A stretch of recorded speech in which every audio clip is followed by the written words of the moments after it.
This is Driver San Francisco for the Wii, and it's quite a different kettle of fish compared to the PS3 and Xbox 360 versions of the game. It's hard not to class Driver as Grand Theft Auto without people, and this may be about as close as we'll ever get to see that kind of game on the Wii. Let's see if you play well with others, shall we? I want you to take that car down, Tanner.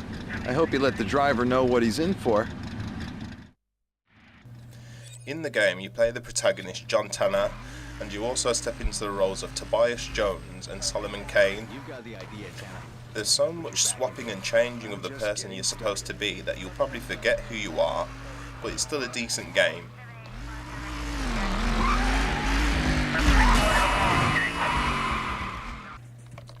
The emphasis, as you would guess, is on driving, and it's a good job as you won't see many characters during the game.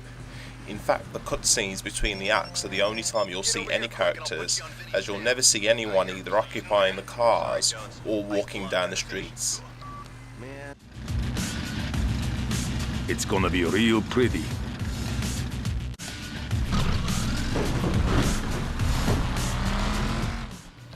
The driving you do is very similar to the style of driving in GTA and often includes set challenges for you to complete.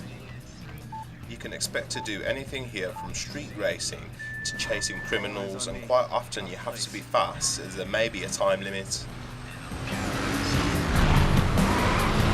Still got it. Unlike the PS3 and 360 versions of Driver, you can't jump into other vehicles on the fly in the Wii version of the game. Still, there are quite a few insane driving maneuvers you can pull off, such as slamming into the sides of other cars and driving on two wheels.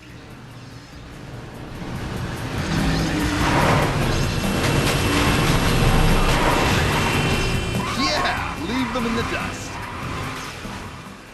While Driver San Francisco is new, it manages to remind me of the old classic Chase HQ, especially when you're driving your car through bits and pieces on the road. The lazy side of me wants to control the game with a few button presses, and if you want the same, then you're fresh out of luck. If you can pat your head while rubbing your stomach, then you'll probably fare well with Driver on the Wii. You need to be skilled at doing multiple things at once, especially when you have to control the car with a nunchuck while waving the remote to serve as a scanner to track down other vehicles.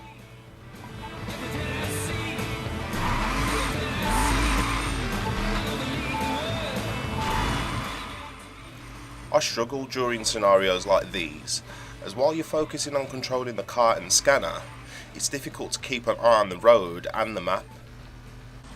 When you manage to ram into other cars successfully, it brings a sense of satisfaction. Criminal has been taken down. The problem is it doesn't always work. Problems crop up on occasions where the Wii misinterprets your actions in Driver, and this can cause you to fail missions. Misinterpreted swipes will have you crashing into trees, cars, and other objects that you wanted to avoid.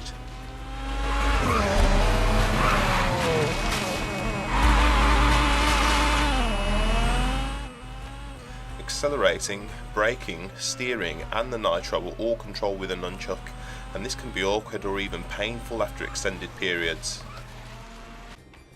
Glitches popped up at least once during my experience with the game, one of which included getting stuck in slow motion.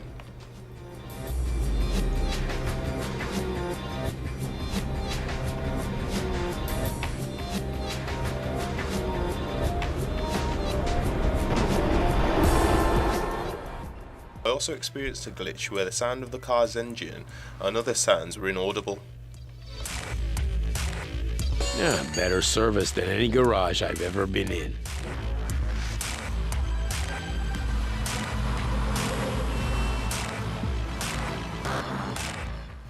If you're prepared to put up with the shortcomings of Driver San Francisco, then you'll find it contains some great driving action.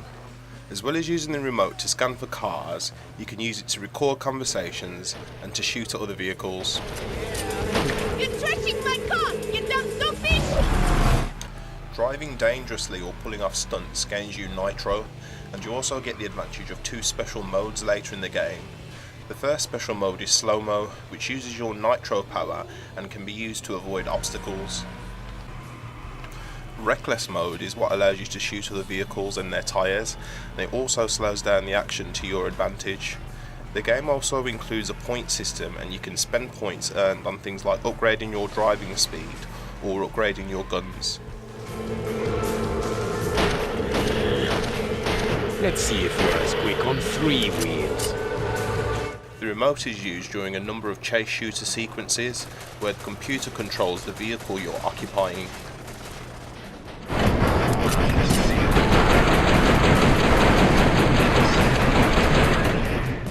There are quite a few chase shooter sequences in the game, and they're both fun and offer a diversion from the regular driving.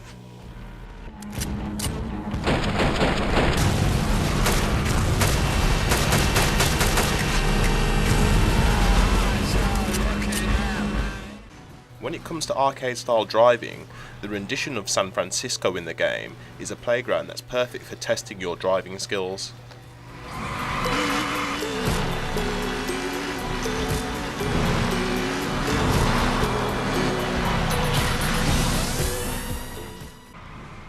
You'll find the city consists of country lanes, back alleys, freeways, and it offers numerous opportunities to make insane jumps.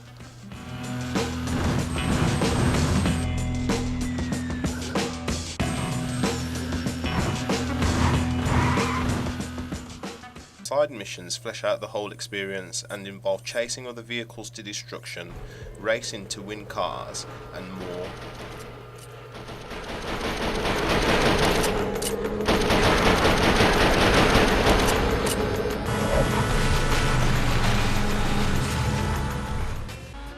The downside to winning cars is that you can't select which one you're going to drive during the main missions.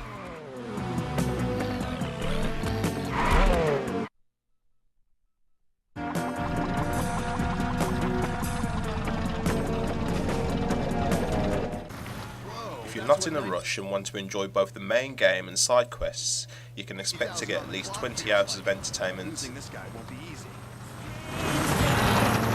You're going nowhere, man.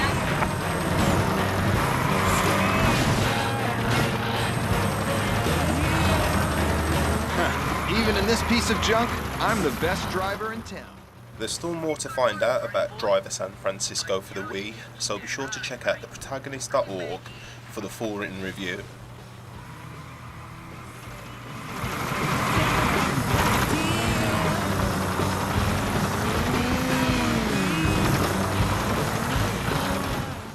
Although the game isn't perfect and contains a few unreasonable challenges, it does include hours of arcade-style driving pleasure.